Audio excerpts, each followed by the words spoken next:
we'll wait for Representative Tobash to get in the seat first.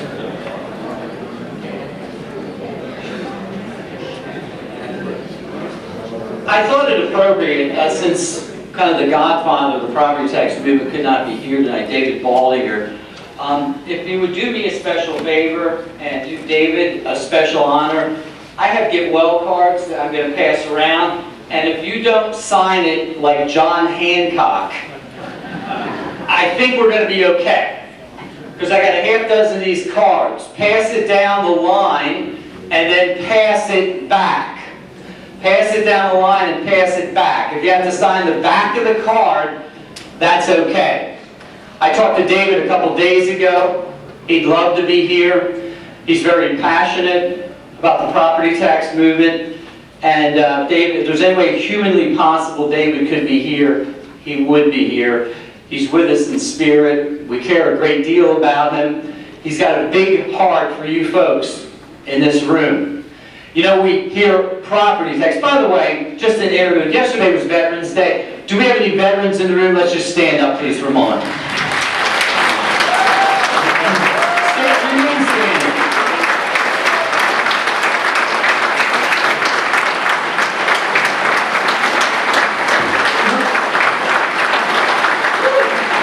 Remain standing just for a moment.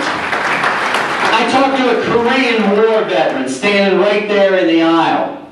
You know what? He went overseas, he fought for his country. Talked to a World War II veteran, greatest generation. Talked to veterans from all manner of wars in all theaters.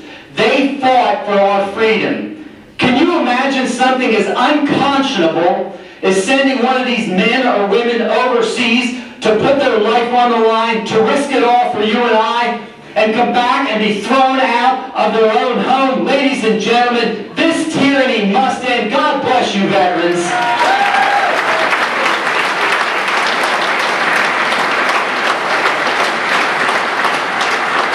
I'll just be a couple minutes. This is not a speech. It's a newspaper article from the Reading Eagle.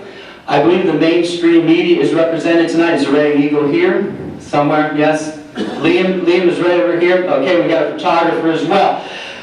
You know, the media takes some licks, but they got this one right. This morning's newspaper. Gillen said he opposes any sales tax hike that's not part of school property tax elimination.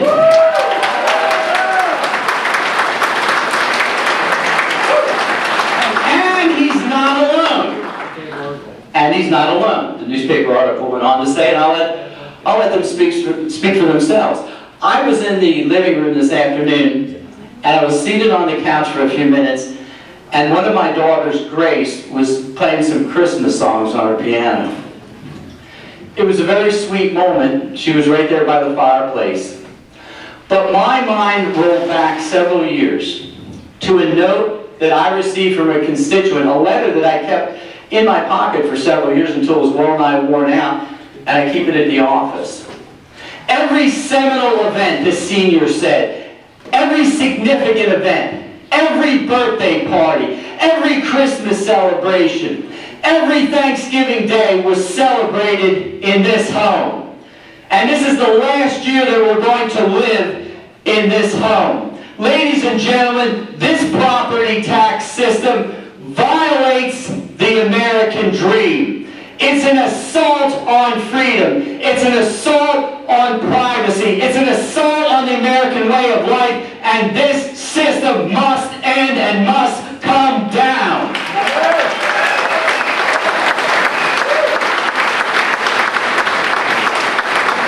I can't think of anything more un-American than you making an improvement on your property, and the government comes out, or better yet, since they have aerial surveillance in Berks County, they peer down on...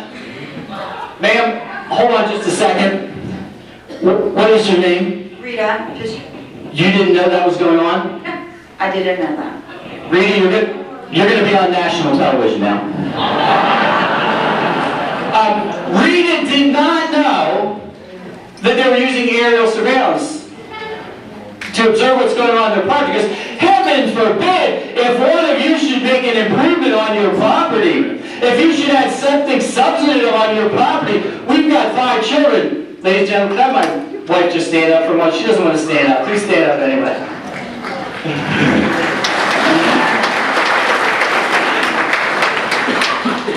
And, you know, there comes a point in your life and you have to decide, am I going to invest a little bit more in this house?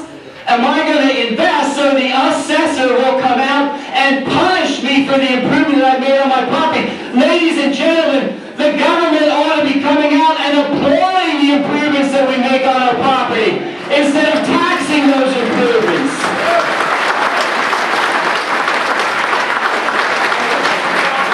We have been told this is not a perfect bill. I'm shocked. It's not absolutely perfect. If you have the alternative bill, I would like you to see me after the program. This bill is not exactly everything that we want it to be. This bill is not perfect. What is the alternative piece of legislation? This has been around for a generation. We've got shots being taken at this particular proposal. Show me the alternative. Produce the bill number. Produce the House bill number. Produce the Senate bill number. What is the alternative to this? There isn't any. And there won't be any. And anybody thinks that the shell game that's going on right now in Harrisburg, that takes away the de minimis slots money, then slides some of the sales tax money over, then causes us to have a 1.25% increase in our sales tax, and doesn't put any restriction on future increases in property tax. Ladies and gentlemen, if that's the answer, and you believe that, you're in the wrong room. That's not the answer, and you don't believe it. Are you secure? Time for audience participation. I've got to leave early tonight to another engagement. Do you feel secure in your own home? No. Let's try it, because they got to hear this in Harrisburg. No. Do you feel secure in your own home? No. By the way, the next answer is not no. Is your home subject to an unreasonable seizure? Yes. Is this bill constitutional? No. The bill is, sorry, I fooled you on that one. I gave you a moment to think about it, but you blew it. Is House Bill 76 constitutional? Yes. Is the current system unconstitutional? Yes. I'm going to admit for a moment that I'm a little bit selfish. I have an 89-year-old mother, soon to be 90, as I close out. She put up with a lot. Don't laugh too loud, please. There was 5 of us growing up. We didn't have a lot. One of the children down the street said, you know, your family's poor. I thought we were living high off the hog. 2.5 bedrooms, 1,000 square foot house, indoor plumbing. Didn't know any better. And then one day my older sister told me a story about my dad in Brooklyn, New York, who at 3 years old lost his father. And he was the oldest of 3. And there was a day in their lives where their stuff was sitting out in front of their house because they couldn't afford to be inside that house. There's nothing more destabilizing in our lives than a tax on the American dream. There's nothing more enabling than lifting the tax on the American dream. There's nothing more enabling to the American spirit than to eliminate property tax. And ladies and gentlemen, it's best for education, and this is where I put the period on the end of the sentence. As an Act 48 certified educator, This is best for education. Because when you go into urban cores and you find that more than 50% of the housing stock is rental housing stock, and you talk to teachers like I did when I was doing graduate work at Kutztown University, and you sit in a research class and there's 19 teachers and then there's me doing graduate work. And one of the #1 complaints is the transient student population moving in and out of the classroom, moving in and out of the school, going from school district to school district, never completely fully anchored. And when you raise homeownership rates, you elevate test scores. When you keep young people in a home for 10 or 12 years instead of 10 or 12 months, you're going to get a better bang for your educational dollar. Ladies and gentlemen, this property tax bill is not only good for education and good for America and good for the American spirit, it's the right thing to do, and let's get it done.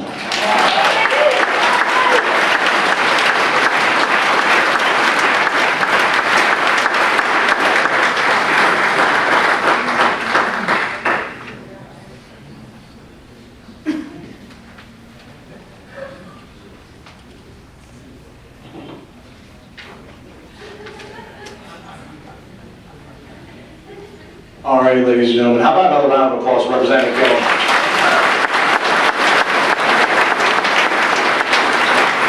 At this time, ladies and gentlemen, I am very honored to introduce to you the representative on behalf of the Pennsylvania Taxpayer Cyber Coalition, Mr. Ron Boltz.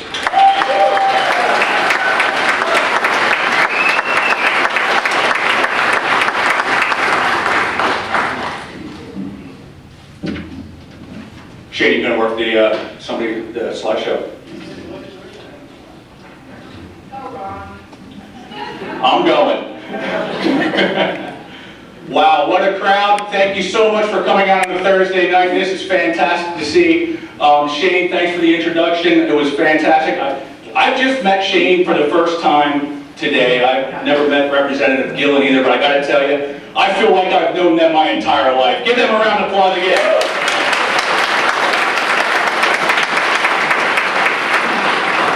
So now we get into the nuts and bolts and all the boring things, but you have to learn about what the solution is to our current problem, which is, of course, the school property tax. So we're going to get rolling here with the slideshow. Some of this information has already been going over, so bear with me, some of it's going to be repeated again. We're going to start you off here with a few numbers. The first number you see up there, $27 billion. That number is the total cost of public education in the state of Pennsylvania today, and that number represents 3 different funding sources.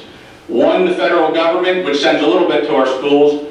The state sends money, and of course your local property taxes, all of which obviously is your money, your tax money, but we're here to talk specifically about the local school property tax portion of those 3 funding sources.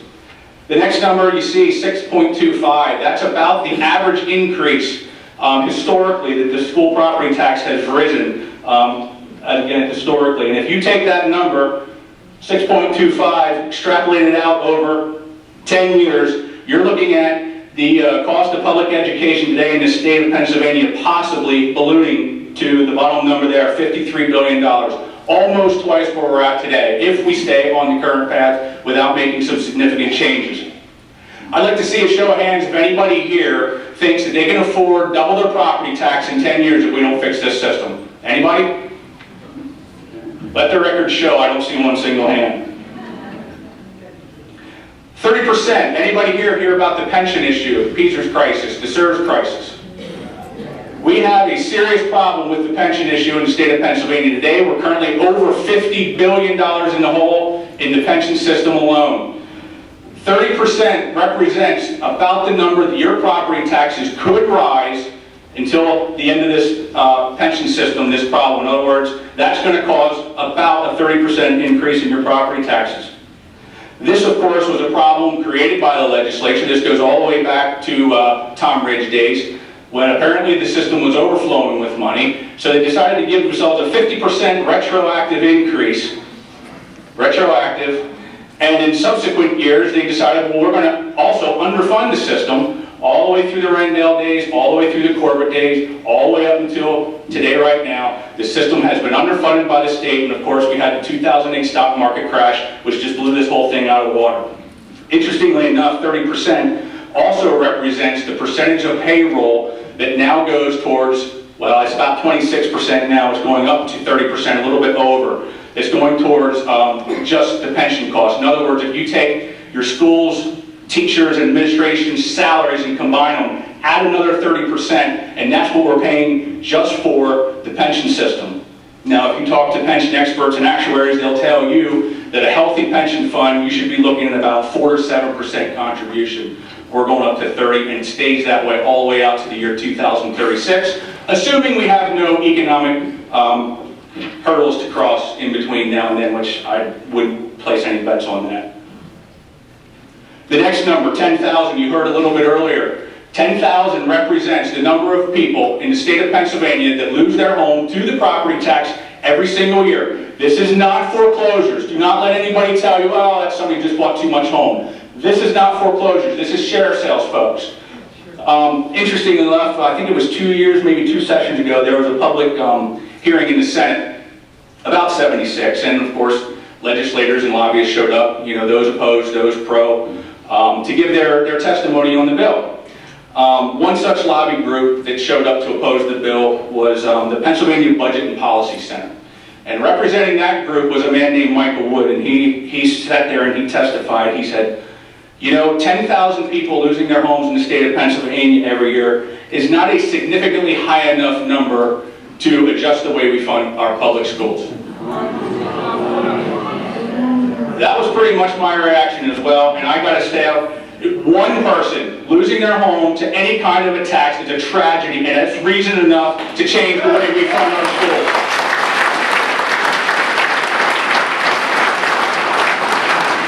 Education finance reform, an overview. Myth number 1, property taxes are the problem. Actually, I don't like this slide because I believe property taxes are the problem that enable all these things to take place. But what this slide means is your high property taxes are the result of some underlying problems. We're going to go ahead and take a look at some of those problems right now. First line up there, antiquated taxation system not based on accepted taxation principles.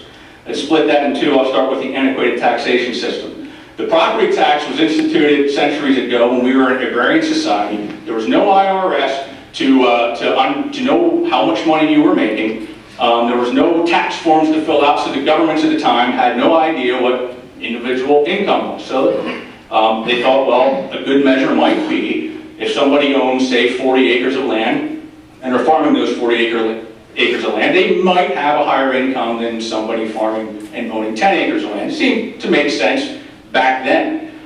Today, we are no longer an agrarian society. Our homes do not produce income for us. And of course, our homes are not a reflection of our wealth. In fact, I have a friend who's seated here in the audience who makes multiple times the income that I do, and he pays less than half the property taxes that I do. So I'm paying about 4 times the rate if you're looking at it as compared to my income versus his. And he's here tonight because he realizes that that's a problem and it needs to change. Excuse me. Not based on accepted taxation principles. Again, property tax is in no way based on your ability to pay. If you put the property tax as a percentage of income, in most cases, the middle and lower earners in the state are paying a much higher percentage of their income towards the property tax than are wealthy people, even if wealthy people are in a nicer home. This obviously has to change. Another problem with property taxes, they're inherently arbitrary and unfair. We all know this. Homes are not assessed very evenly. We have many problems, not only from county to county, but we have from school district to school district, and even within the same school district, you could have 2 identically valued homes in the same school district with extremely different assessed values. And one thing that's happening up in Schuylkill County in some districts is what they call spot assessments. In other words, after you purchase your home, the school appeals the property. This happened to me, that's why I'm standing in front of you tonight. My property taxes were tripled, while equal value homes are still at the old base year value. So we have homes that some are assessed at 4 times, up to 4 times the rate of equal value homes that were not subject to this particular spot assessment procedure. And of course, the inability to pay your property tax bill equals what? It equals the loss of your home. This is absolutely unacceptable in the United States of America, and we need to change that in Pennsylvania. Out of control spending. We have multiple people to blame there. I would say two specifically. You do have your school boards. I am a school board member, at least for another month, and I will tell you it's not an easy job. And I don't like to pick on school boards, but there are some absolute out-of-control school boards out there building these big Taj Mahal districts, then the next district over gets jealous, they have to do the same thing, and we end up where we end up. But we also have Harrisburg. Harrisburg is notorious for sending unfunded mandates down to the school, and they say, guess what, school district, you have to do X, Y, and Z, but we're not going to pay for it at the state level. You have to raise local property taxes in order to pay for it. And of course, really the pension issue that we're dealing now really could be considered one of those unfunded mandates. Lack of effective education cost controls. Back in 2006, Act 1 was supposed to be the resolution to out-of-control spending. I hear some boos already, so people already know about this. So the state came and said, well, you know what, we're going to take care of this problem, this out-of-control spending. We're going to issue an index every year. And we're going to say to the school district, you cannot raise property taxes above the index that we issued this past year, which was 1.7%. And if you do, you need to go to the voters on a referendum and ask them if you can raise taxes beyond the index. Except there's a big problem. They allowed exceptions to the referendum. And there was three of them. Those three exceptions were grandfathered debt, special education. Anybody here that's knows anything about education knows the cost of special education. And guess what? The pensions. So every year about 40% of the school districts file for these exceptions, and every single year 100% without fail are granted the exceptions to the referendum. Now, is that cost control? Absolutely not. Education, taxation, inequities, we already talked a little bit about that. And of course, the projected cost of education going forward. This chart, those of you in the back of the room might not be able to see it, but I will explain it to you. This is one of the most important things I'm going to tell you tonight. I want this chart to burn a hole in your mind so you don't forget it. I'm going to explain it to you right now. What this chart is the cumulative growth in property taxes, average weekly wage, and CPI over time. This chart came directly from the Independent Fiscal Office review of SB 76. The Fiscal Office is a nonpartisan office that looks at bills, reviews them for fiscal issues, and basically says, you know, will this bill work, won't it work? This chart was taken directly from that report. That top line that you see shooting up, that represents the increases in your property taxes historically from the time period of 1993 to 2013, that 20-year span. That's where they looked at this, the property tax increase.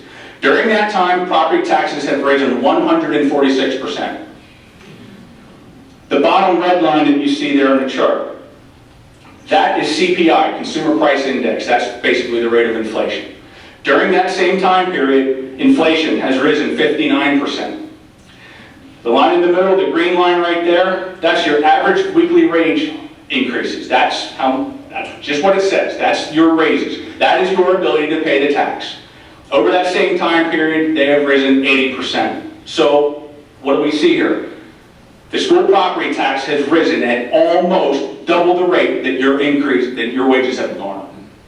Clearly, this is unsustainable if we stay on this current path. Clearly, we need to take a look and see what we can do about it.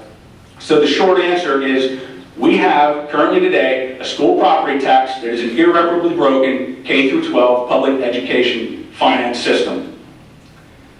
Myth number 2, property tax relief or property tax reform is the solution.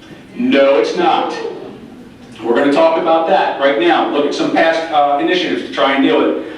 Act 50, Act 72, Act 1, HB 1600, they were all local tax shifts, attempted or passed by the legislature. Act 50 and Act 72, what that basically was the school boards could decide whether or not to shift from property taxes to a local earned income tax. Most of the boards voted it down. I think there were single-digit numbers across Pennsylvania of school districts who enacted it. So the school boards rejected it. What do we do now? Well, we bring in Act 1. Since the school boards rejected it, let's put the vote to the voters on a referendum. We did that, and 498 school districts were eligible to shift.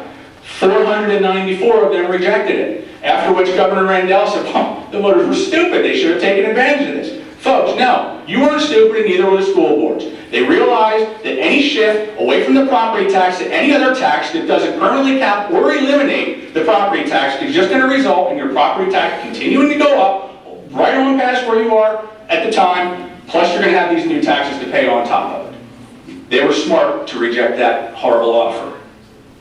HB 1189, Seth Broom, representative of York County, he comes up with this brilliant idea. Basically what that was going to do was attempt to shift property taxes, that school boards would decide to shift property taxes from you to 3 different business taxes. I think there's a business privilege tax, a mercantile tax, I don't remember the third offhand. But in a nutshell, rural school districts or a school district that didn't have a large tax base or a business base had nowhere to go. It didn't work for them, so you automatically eliminate, any kind of usefulness for the majority of the school districts. And of those who could shift, how much would you have to shift to your local businesses to make a significant difference in your property taxes? Why would you do that? What would keep them from packing up and leaving? Plus, it would have created 500 different taxing districts across the state. You want to talk about mass chaos. Try to deal with 500 different taxing districts, and not only that, every time a school board changed, so could the taxing districts. It was a horrible idea. It passed the House, unfortunately, and went over to the Senate, and thankfully it died over there. Act 1 rebates, you guys know that as the gambling revenue. I don't think I really need to say anything more about that, do I? Then along came the Wolf Plan and the Sailor Plan, HB 504. Now I'm not talking about the one that, I'll get to the mess we're dealing with now, but the original Wolf Plan, that was going to raise your income tax from 3.07 to 3.7, the sales tax from 6 to 6.6. It was going to generate about $8 billion, but he was only going to give you back about $3.6 billion towards property tax relief. The rest was going to go to grow government and programs somewhere else of his choosing. Now, he was out there claiming, but this is going to be a 50% tax reduction, property tax reduction. Well, let's take a look at this. It takes $12.7 billion to completely eliminate the school property tax in the state of Pennsylvania. The school property tax. 12.7. Now, I know we have Common Core math now, but 3.6 is not half of 12.7 in any math system. So on its face, 50% reduction is a complete, flat-out lie. And to make things worse, that money was driven out with a funding formula that was completely inequitable. In fact, the Pennsylvania Department of Education took a look at this, looked at every single school district in the state, and they found that the extreme ends, Mars School District in Butler County would have gotten a 15% reduction.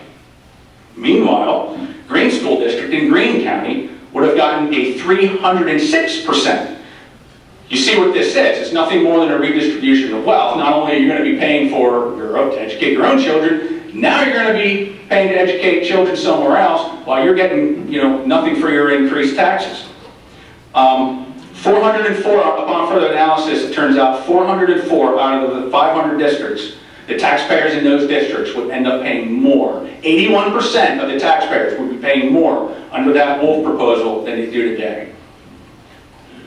That's why any property tax relief plan is doomed to failure if the system is not completely reconstructed. And that's why I'm here today, not asking, but demanding from our legislature, we want no more relief, no more reform, no more reduction schemes. We want the school property tax replaced.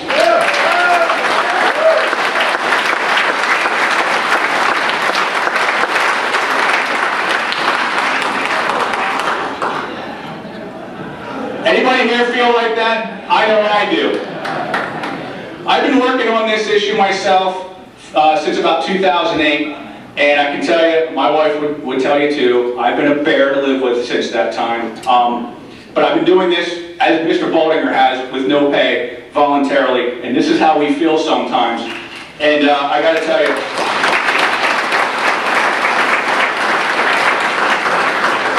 Thank you very much for that. It's time. You know, we've been looking at this issue for 30 years, the past 10 years especially. What are we paying our legislators for? It's time to fix this problem. It's that simple.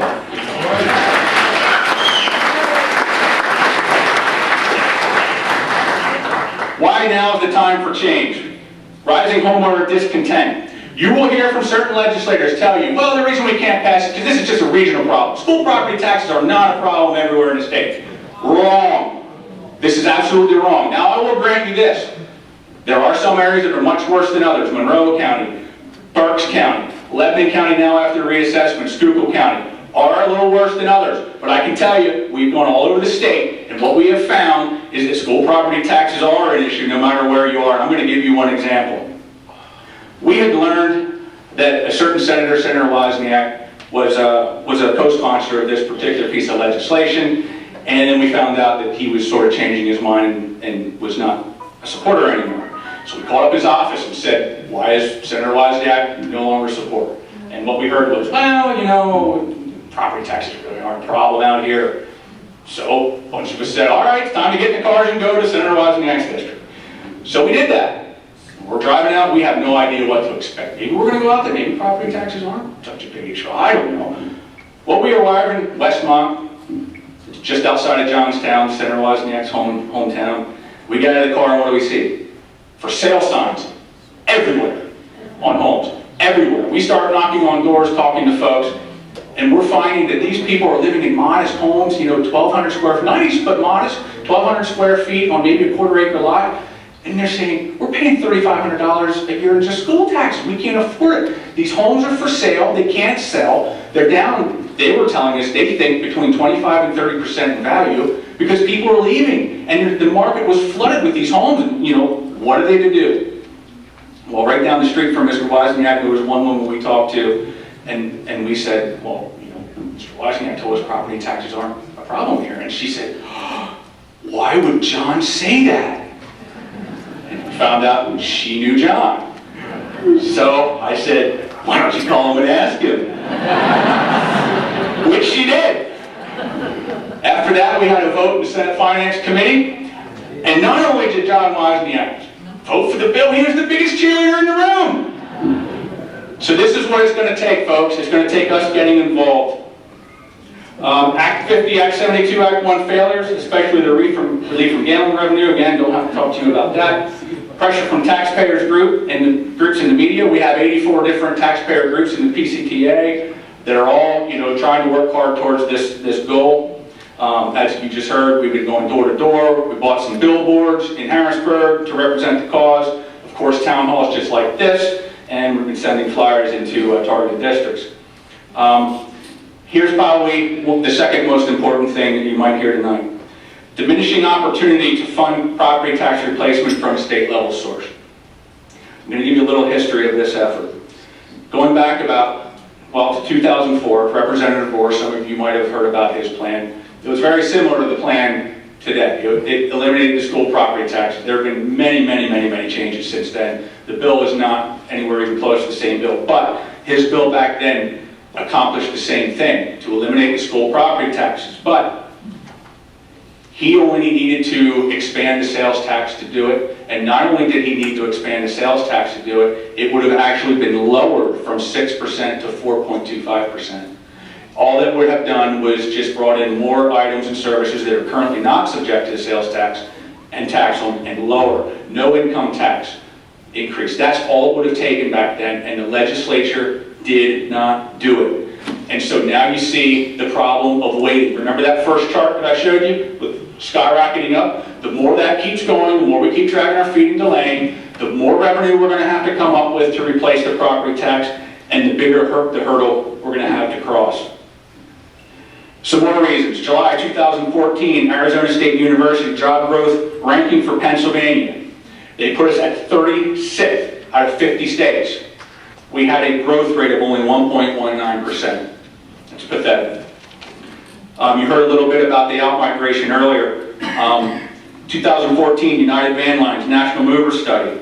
They looked at all the states, looked at the in-migration, out-migration. Pennsylvania, as you heard earlier, ranked 9th in out-migration. That's not 9th best, that's 9th worst.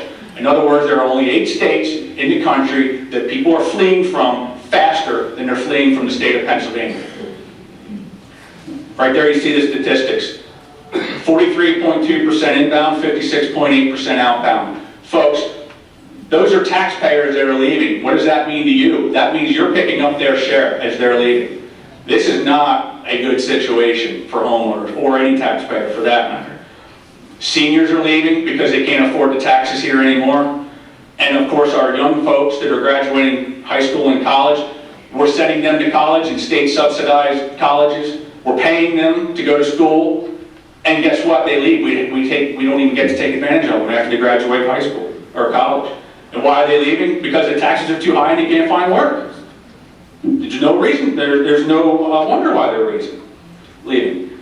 We are currently ranked about 10th highest in total tax burden in the country. Our income tax is currently low. If you look at any report that studies the 50 states, they will always talk about Pennsylvania's low income tax is our only bright spot. We do have a nice, low, flat income tax in Pennsylvania. So the income tax is certainly not the problem. Why are we 10th highest? Sales tax is 6%. I mean, yeah, there's some states that are lower, but I mean, it's competitive. It's not the sales tax isn't the problem. What's the problem? The problem is the property tax and the business taxes in the state of Pennsylvania. Those are the problems. So even after 76, our income tax will still be lower than the surrounding states. In fact, will be about half of the highest rate in some of the surrounding states, and will be about even with Ohio. So you will still enjoy a very low income tax even after 76 is passed. Tax Foundation, Location Matters, a comprehensive analysis of state tax costs on businesses, report for Pennsylvania. They found we are 49th out of 50 for new businesses coming into the state. 49th out of 50. We are 50th out of 50 for retaining our current mature established firms. Dead last. Bottom line is this, folks. Runaway property taxes are destroying Pennsylvania's economy, devastating job-producing small businesses, and driving away its residents. And what's the legislature's answer for this? KOZs. Ever heard of a KOZ? Anybody know what a KOZ is? Keystone Opportunity Zone.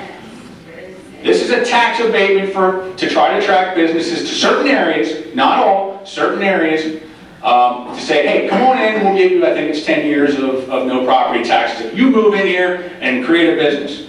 We have the LERS at the local level, some of you might know that. That's done at the county and school board level, they vote on those. Here's the problem with KOZs. First of all, it's completely unfair to the existing businesses. Government's giving an incentive, a tax break to some business to come in and compete against the business that's already there, that's been paying taxes to support your school. How is that right? It's completely wrong. Also, it shifts taxes away from the businesses to the local homeowners, of course. If you want to go and move into a different school district, do you get a 10-year no property taxes as incentive to come into the school district to build a home? No, you don't get that.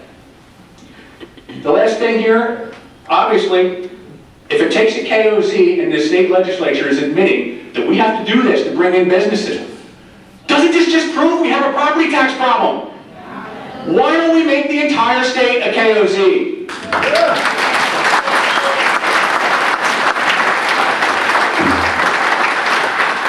So the solution is replace the school property tax with a more broad-based, equitable funding stream. That's where House Bill and Senate Bill 76 come in. Oh, you're good.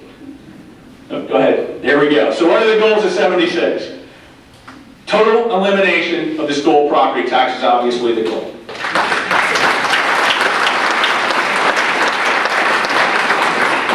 Total elimination to be phased in over a 2-year period. What happens after the bill is passed? The Education Stabilization Fund is set up. Money is driven into it for those 2 years to build it up. Year 3, the money starts driving out towards school property tax elimination. Stabilization of school funding. We hear some representatives and some people say, we can't eliminate the property taxes, the most stable form of revenue for the school districts. For who? That's my question. Who is it stable for?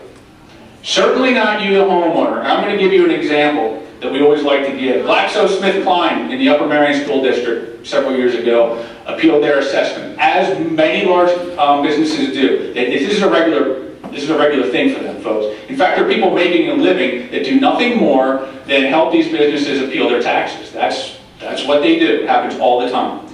The courts awarded GlaxoSmithKline a $2 million reduction. Now, when they awarded a $2 million reduction, do you think the school went, oh, we have $2 million less to spend, we're just going to have to reduce our budget by $2 million? Of course not. They raised your taxes to make up for it. So I'm going to ask you again, how stable are property taxes for you? They're not.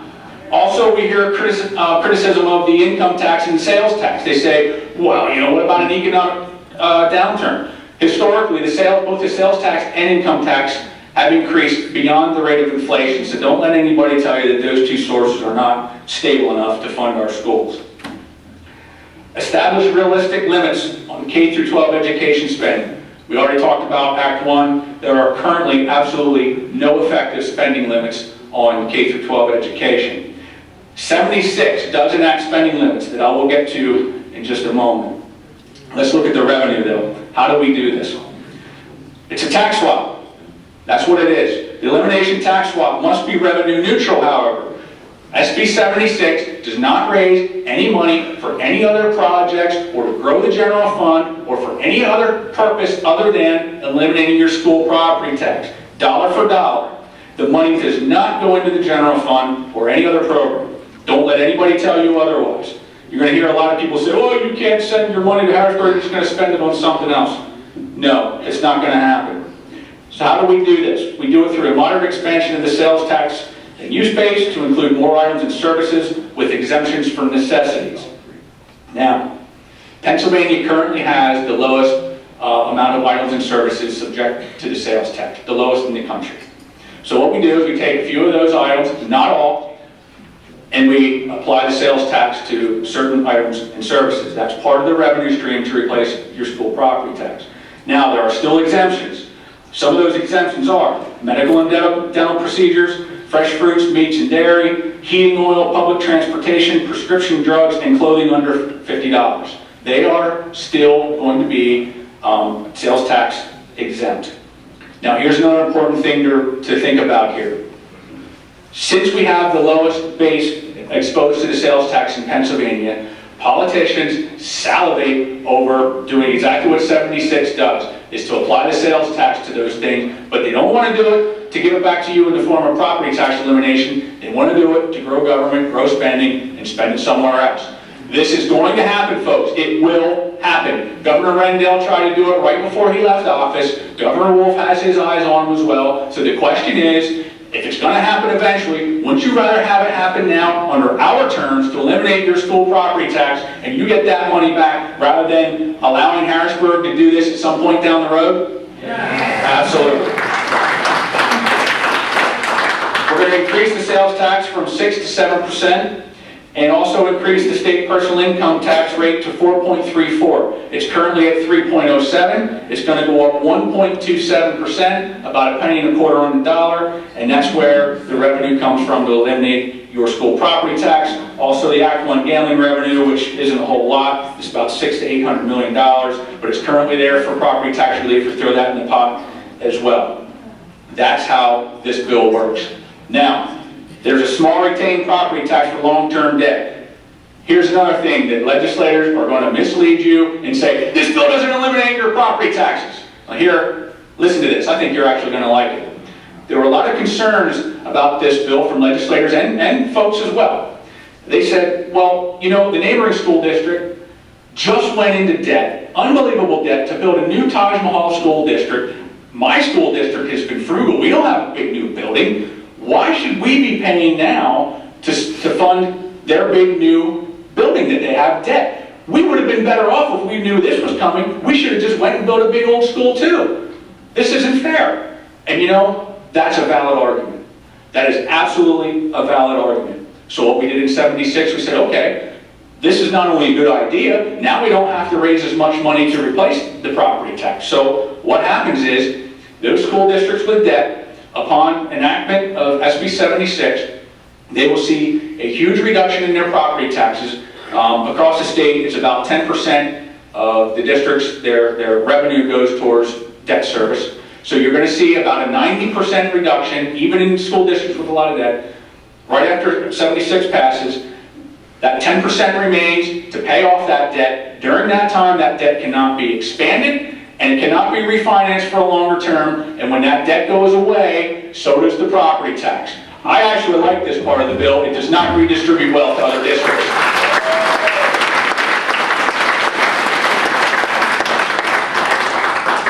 Where does the money go? As I said, it does not go into the general fund. All property tax replacement revenue to be placed in the Education Stabilization Fund, a segregated lockbox. And I hear people say, well, they're just going to rate it like they did Social Security. State government operates different than the federal government. This is not going to be rated. The money's going to go right into that fund, right out of that fund, complete transparency. They're not going to go and spend it on something else.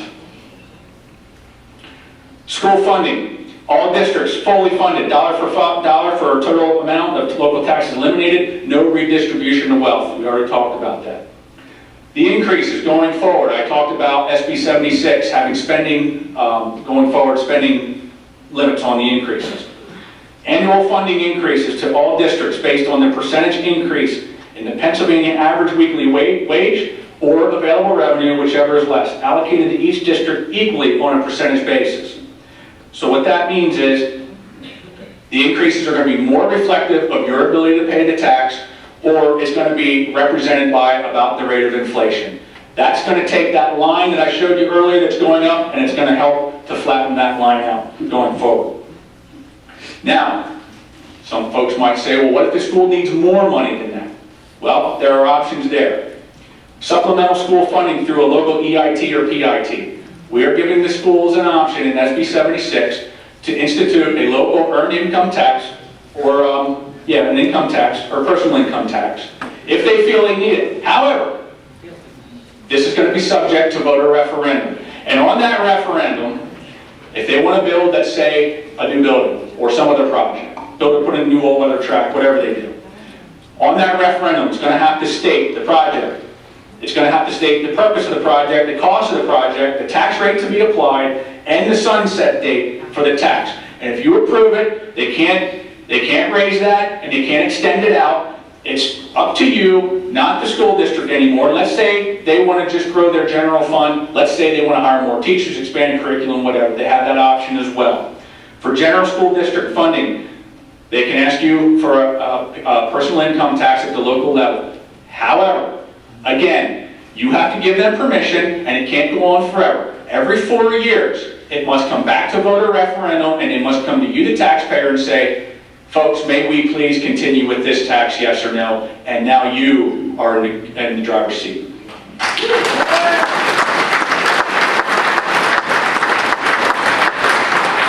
So this is your safety net to adequately fund our schools.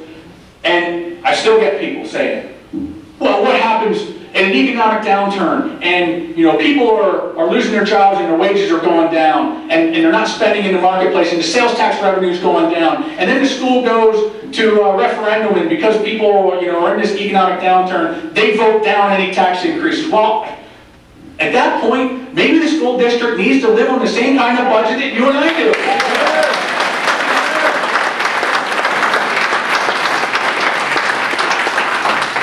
This legislation is to be implemented for replacement of local school district property taxes only and is not to be integrated in any way with the current basic education subsidy. That funding is to continue in whatever form it is determined by the General Assembly.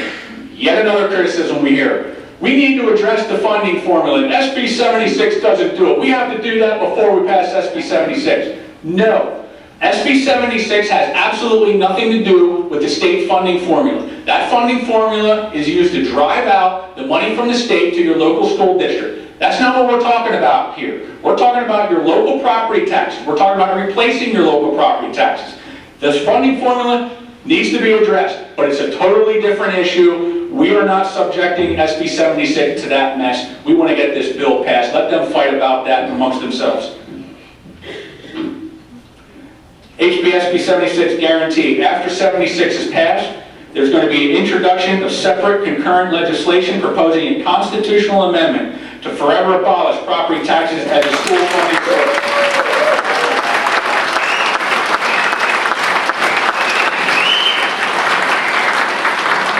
I'm not going to lie to you, that's a big nut to crack, because that has to go through 2 sessions. I believe it requires a two-thirds vote for 2 sessions, just a simple majority. That's even better yet, simple majority, 2 sessions, and then it goes to you, the voters, on a referendum. I have no problems believing you would certainly pass that. But just so you know, that attempt is going to be made so the legislature can't just come back later and reinstitute this horrible tax. The legislation is in full fiscal compliance with the financial analysis conducted by the Pennsylvania Independent Fiscal Office that was released on October 1, 2013. We hear from some legislators say, well, the IFO shows that the numbers don't work. And no. Let me just tell you some of the things that were in that fiscal office report, because obviously a lot of our legislators didn't bother to read it for themselves. And you be the judge as to if this report was favorable or not to SB 76. Here's one thing taken out of several things. The elimination of school property taxes increases the disposable income of property taxpayers. The analysis assumes that 70% of the property tax cut goes to individuals. What that means is 70% goes to homeowners, about 30% goes to the business properties. This legislation eliminates taxes on all properties, and I'll get to that a little bit later. It further assumes that homeowners spend 90% of the increase in disposable income. Clearly, the IFO is saying that you folks are going to have more disposable income after SB 76. The analysis indicates that the legislation will cause home values to increase on average by more than 10% statewide. How do you feel about that? Right on. Clearly, if you get away from having to pay all this money in escrow towards property taxes, it makes homeownership easier, which is going to help to increase our values. One more. Here we go. Working age homeowners realize a tax cut. The analysis finds that the increase in federal income tax through lower itemized deductions, the increase in the state income tax, and the increase in the sales tax is more than offset by the reduction in property taxes. Now let me give you an example here real quick. The average school property tax bill in the state of Pennsylvania is about $3,500. Yours might be a little more, might be a little less. Let me just give you a couple instances here. Those newly taxed items and services that I spoke of that SB 76 would apply the sales tax to equal your $3,500 tax bill, a school property tax bill, you would have to spend $50,000 every year on those items to break even with your $3,500 school property tax. For the items that are currently subject to the sales tax, they're just going to go from 6 to 7%, 1% increase. Those items, you're going to have to spend $350,000 every year just to break even with your $3,500 tax bill. And on the income side, the 1.27% increase, you're going to need a salary after deductions of about $275,000 a year to break even with the $3,500 tax bill. Now, of course, your tax exposure is going to be some combination of all those three. So it's not that you're going to have to spend that much on every one of them, but I'm just giving you those numbers because I think it clearly makes it easy for you to see how much most homeowners are going to benefit under this plan. There's a calculator on the PTCC website. You can go there and put in your own numbers and maybe get a rough idea of what your savings would be. Retired homeowners, you guys benefit the most from the bill. Retired homeowners realize a significant reduction in taxes. The analysis finds that the property tax reduction easily offsets any increase from the higher sales tax. Since you're not subject to the increase in the personal income tax, all you have to worry about is that 1% extra and paying taxes on a few of those items that you didn't pay taxes on before. Clearly, the report recognizes that retired homeowners are absolutely going to benefit greatly from this proposal.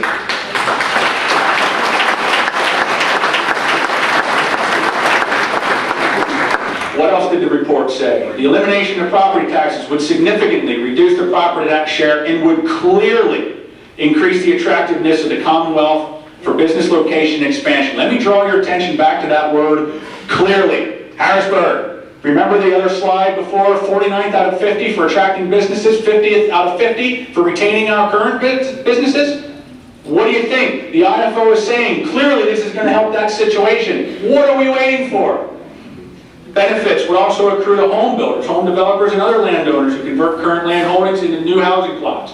Employment would increase in the construction sector as well. This is just common sense and more good news for the real estate industry. Regarding business entities, it says the income flows through to individuals as higher disposable income. For pass-through entities, the analysis assumes that owners and shareholders spend 90% of the increase and 70% is spent on taxable goods and services, yielding another secondary effect of $34 million in increased sales taxes for the first year after passage. What this is simply saying is your disposable income is going to increase. You are probably going to go out there and spend about 90% of that in the marketplace, helping our businesses, and at the same time, about 70% of the money you spend is going to be on taxable items and services, which in turn yields another secondary effect of an increase of about $34 million additional in sales tax revenue that's going to go and help your school districts. We're going to talk about, the property tax being so stable. This is a secondary effect. This is going to be a stable way to finance our education system as well. Don't let anybody tell you anything different. SB 76, the People's Bill. I'm not going to read through this whole thing. Basically what it says is this bill is a result of tireless efforts from grassroots organizations across the state, with Mr. David Baldinger being our main guy, leading the charge for the past 10 years on this issue. And not only is it a grassroots issue, there is no lobbyist intervention in this bill, no special carve-outs, no special payouts, which is why they hate it so much. And it's also a bipartisan bill. This is not a Republican bill, this is not a Democrat bill, this is not a liberal bill, this is not a conservative bill. It's just a much better and much fairer way to fund our public school system.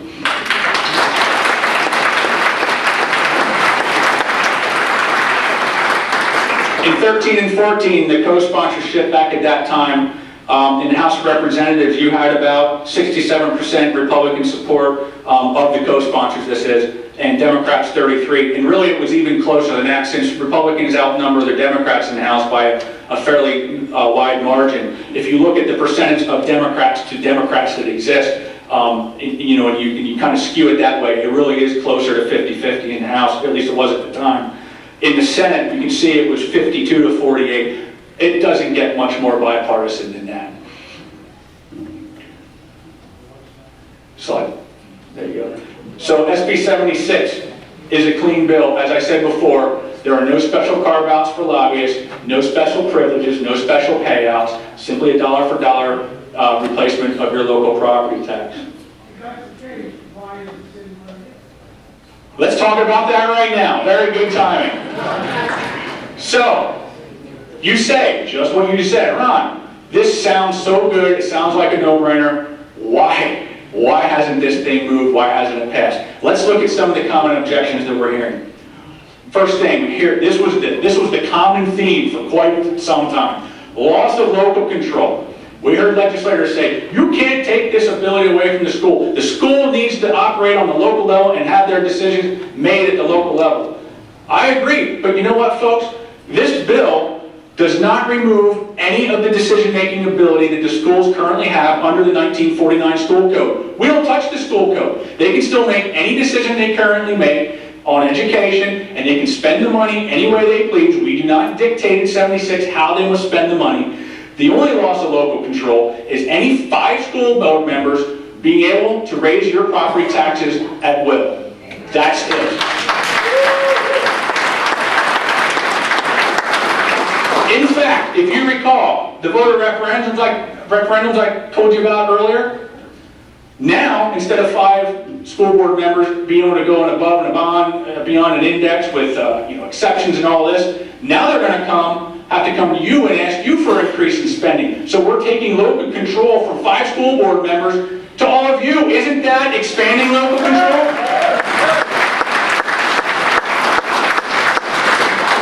Here's another thing we hear. We shouldn't tax clothing, books, flags, whatever, you name it, whatever it is you don't think should be taxed. We hear this argument all the time. Again, clothing, items of clothing under $50 are still remain untaxed. But we hear things like, you can't tax a flag. That's just unpatriotic. You just can't do that. Folks, let's think about this. Let's say let's exaggerate. Let's say you go out and buy a $100 American-made flag. You're proud you want to buy an American-made flag. You pony up $100 for that thing. It's going to last you, what, 5-7 years, maybe more? You're going to pay $7 in sales tax on that flag every 5-7 years. Would you rather pay that or pay your $3,500 school tax every single year that's going to keep going up, and you lose your home if you can't pay it?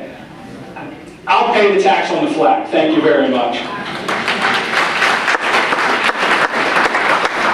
The plan shouldn't eliminate for businesses. This is just an ideological argument that we hear all the time. We hear people say, the businesses should not be paying property taxes. It should be for the homeowners only. That's it. Well, there are two issues there. One is the Pennsylvania Constitution.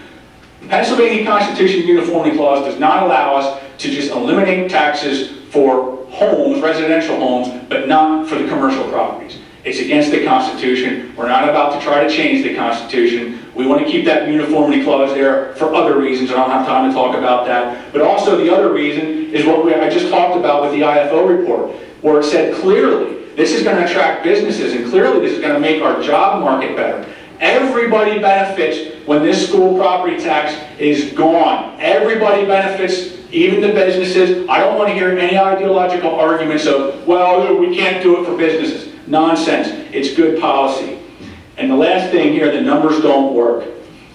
I'm sure you're going to hear this when you call your legislators. The numbers don't work. Now, this chart was also taken directly from that fiscal analysis that I spoke of earlier. And this is the chart that some people who bothered to read it say, this is proof that the numbers don't work. And they point to this chart. And I'm going to draw your attention to it. I'm going to tell you exactly what's in this chart. That left lane under 2014-15, I don't know if you can see it in the back, but at the bottom it says net fiscal impact. That was basically, the analysis looked at what would happen to how much revenue SB 76 would generate as compared to the property taxes in the first year.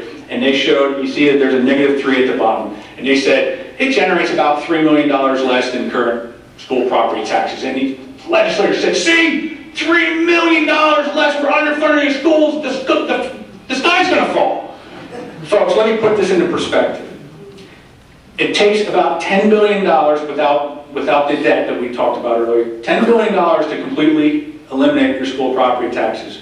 If you put $3 million up against $10 billion, $3 million is 0.0003%. I'm going to say that again. It's 0.0003%. And they're criticizing us and saying we're underfunding our schools.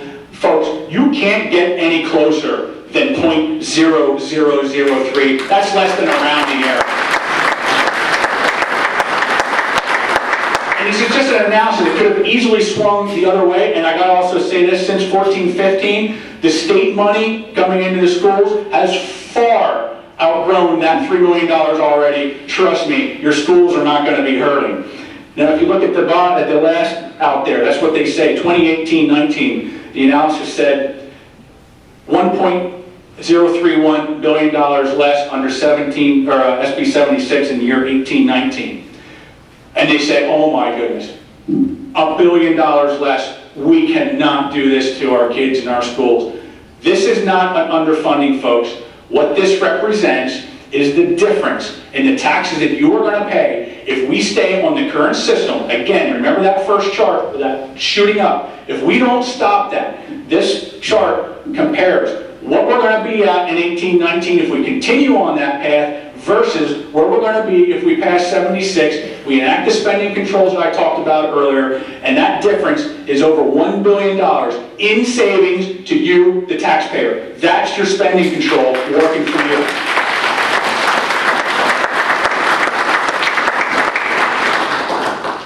Again, back to the, well, you know, property taxes aren't a problem everywhere. Everywhere we go, and we explain this to people, overwhelming support when folks know what this bill does and they know about it. And I'm going to give you two quick examples. The KQV poll out in Pittsburgh, west end of the state, it was laid out exactly what this bill does. It says right there, increase the sales tax from 6 to 7, expand it to new items, raise the income tax 3.07 to 4.34, and the question was, do you believe the Pennsylvania State Legislature should pass Senate Bill 76 into law? The yeses were 78% out in the Pittsburgh area. On the east side of the state, Reading Eagle, I don't know if they're here tonight or not, they did a similar poll. In that poll, on March 13th, 2013, 89% yes. Why hasn't our legislator listened to us? Why have they not listened to us?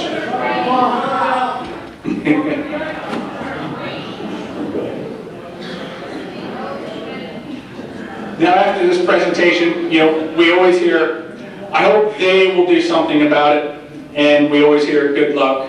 I hope you can do something about it. I can't do anything about it by myself. As I said earlier, we have a lot of big dollar lobbyist opposition. These folks write campaign checks. They're not looking out for you. They're looking out for their special interests. That's the hurdle we need to overcome. But we can do it with your help. And right now is an absolute crucial time in this fight. And the timing of this particular event could not have been better.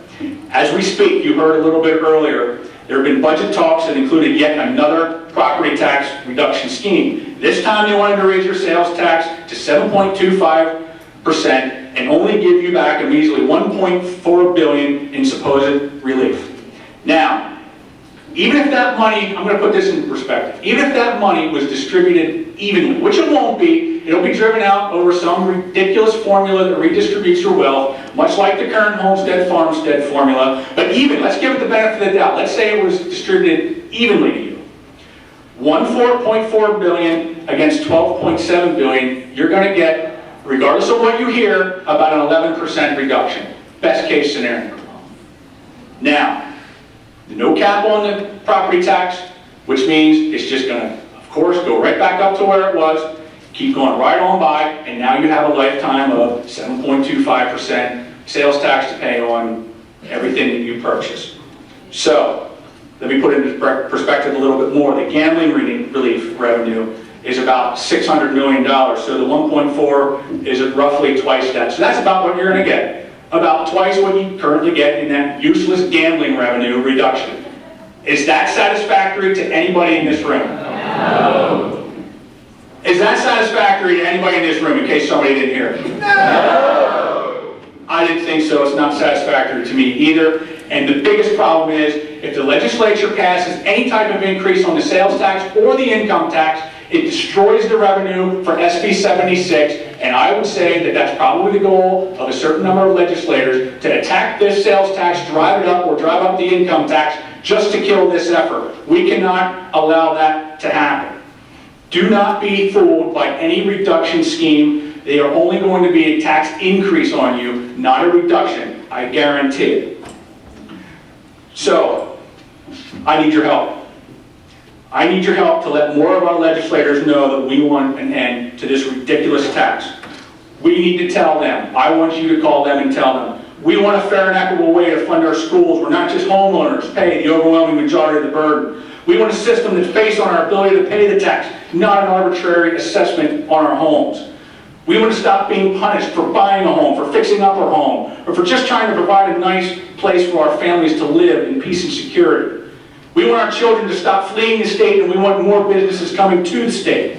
We want first-time home buyers to have an easier time making their first purchase. And we want our seniors who bought and paid for their homes decades ago to have the right to stay in that home and not be forced out by the school property tax. And last but not least, we want to help those 10,000 people who lose their homes every year to this tyrannical tax be able to keep the roof over their head, which is just something that's necessary for basic human survival.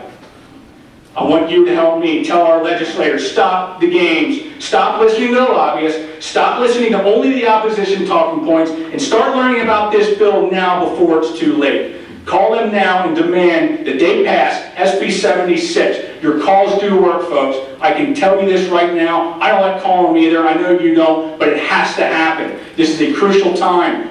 We are getting a vote on this bill for the first time in history on the Senate floor, according to Senator Corman, next Tuesday. It's never happened before.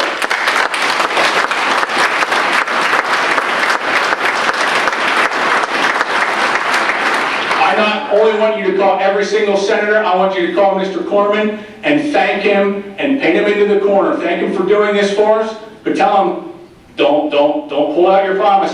We have to have this vote. We want these legislators on record. And one last thing, when you call your legislators, be nice, but be firm. Be very firm. And do not be afraid to let them know, if you vote against this bill, we are more than willing to dedicate both time and resources to remove you from office the next election.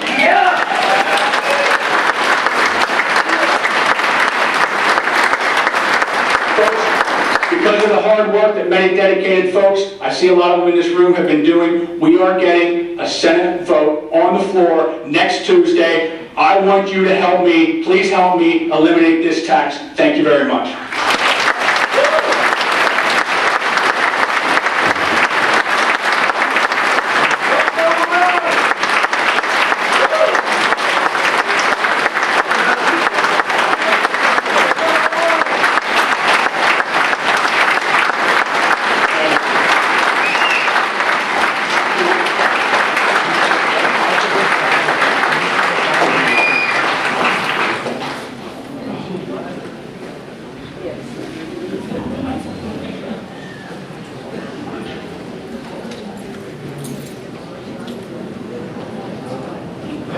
Ladies and gentlemen, one more time for Mr. Ron Boltz.